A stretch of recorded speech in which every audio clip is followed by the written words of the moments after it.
We finally did it! Woohoo! Good job, team. Coca-Cola is finally using real sugar. All right, that's great news, right? So that's a good thing, right?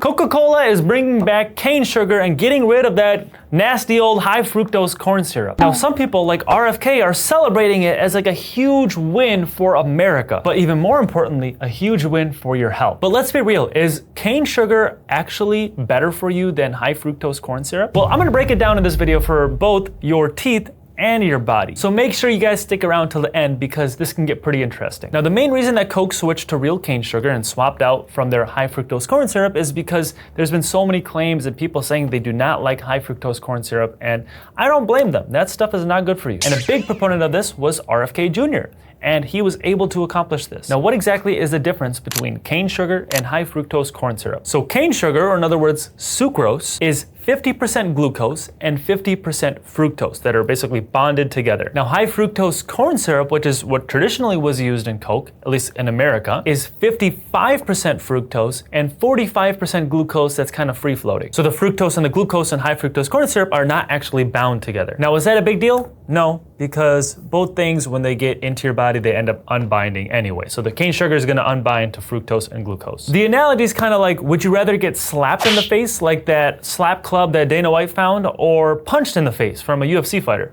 Personally, I would not want to get either. Now, one's got to be better for you, right? Because high fructose corn syrup has a little bit more fructose. Now, is fructose bad for you? So fructose is metabolized primarily by the liver. Now, in high amounts of this fructose, this can actually cause some problems. This can lead to things like fatty liver disease, higher triglycerides, or insulin resistance, which is a stepping stone for diabetes. But you're probably already thinking this, you can have the same problem with regular cane sugar because it'll still break down into 50% fructose, which also goes to the liver and can cause the same thing. So the real issue isn't how much high fructose corn syrup am I drinking versus how much cane sugar am I drinking. The real issue is how much added sugar am I drinking in the first place? Now, from a dental or a teeth or a mouth perspective, it's all bad. First of all, Coke and other sodas are really acidic. So whether or not you have sugar, like if you're eating a Coke Zero, Diet Coke, or high fructose corn syrup, or a cane sugar Coke. All of these Coke products have a pH of like 2.5.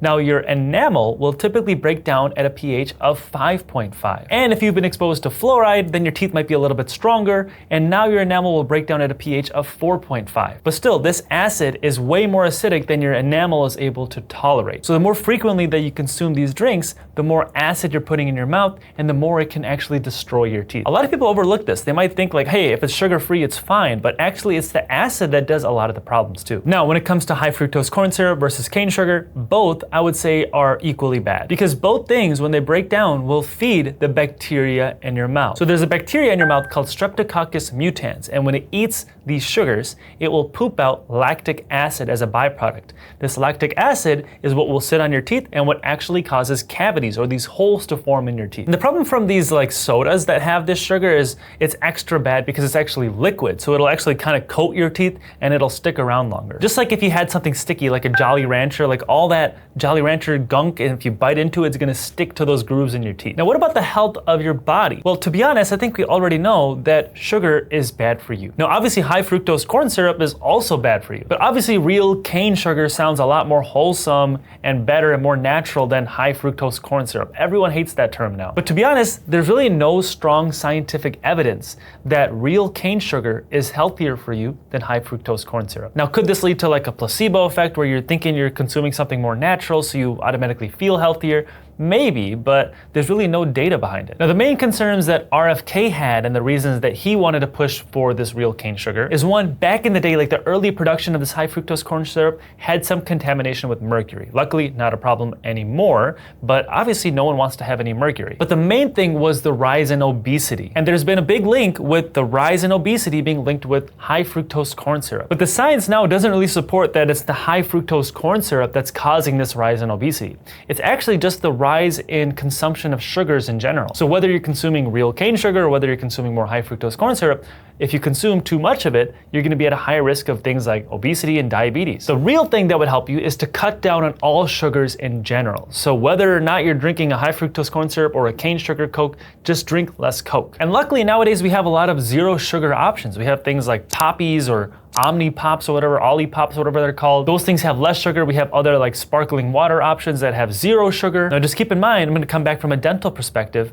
Anything that, even if it has like no sugar in it, it can still be acidic. So any soda or any like flavorings that people add, it's still gonna cause more acid, which is still gonna be bad for your teeth. So you wanna limit your consumption of all these things in general, and it'd be better to consume more regular water, or at least kind of swish around with water or something after you consume one of these drinks. But to be honest, when it comes to regular cane sugar versus high fructose corn syrup, your liver and the rest of your body and your teeth don't really care. It's still breaking down to the same things in your body and still gonna cause the same damage. Now, with that being said, let me know what you think about this switch in the comment section below. And if you don't care, also let me know in the comment section below. Anyways, thank you guys for watching. I hope you liked that video. If you haven't already, hit that thumbs up button and subscribe to my channel below. And I will see you in the next video. Has someone ever told you that root canals are toxic or that fluoride is a neurotoxin and you should avoid it? We need to talk about this because there is a growing trend in fear-based dentistry. I'm here to tell you why this is not only wrong, but this is also dangerous. So today I'm going to be breaking down some of these biggest myths that these holistic dentists